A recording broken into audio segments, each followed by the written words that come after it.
So there's a question that is 17 votes. It's anonymous, so I can't say who it's from, but I think it's a great one. It says, do you have any advice for someone who is struggling to trust God? Why don't we start with Daniel, and then if anybody else wants to add in, you're welcome to add in. Do you have any advice for someone who is struggling to trust God? Absolutely. Well, first, anonymous, know that you're not alone. Right away, I think of Elijah. He is someone in the Bible who's just like an absolute, just massive man of God. I think it's 1 Kings 18. Someone else can correct me if I'm wrong, but I think 1 Kings 18, Elijah has this epic showdown with these pagan prophets, and Elijah's quiet faith is stunning. He calls on God just gently, and God just comes through massively for him.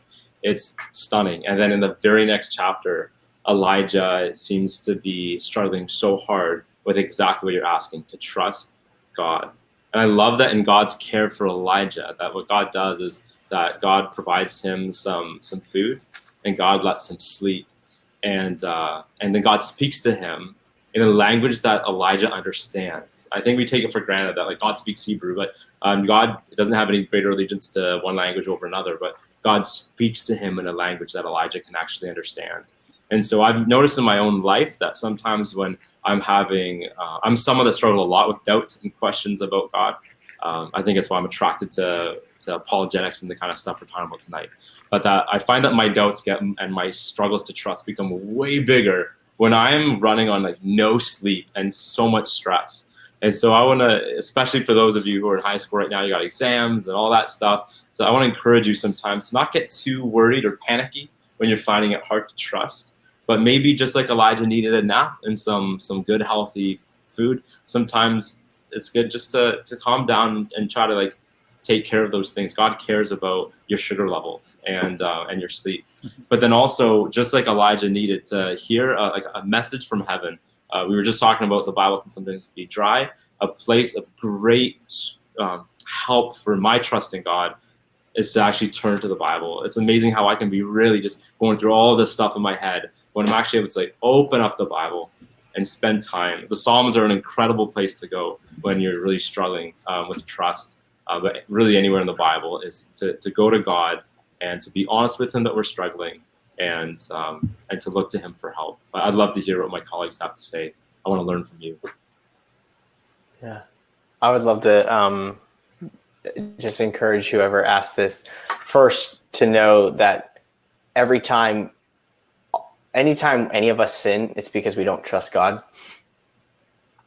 Every time we choose this, what we're saying is I think God's actually withholding something from me, and if I live his way, if I live the way I should, I'm actually gonna be missing out. And so just know you're not alone with that.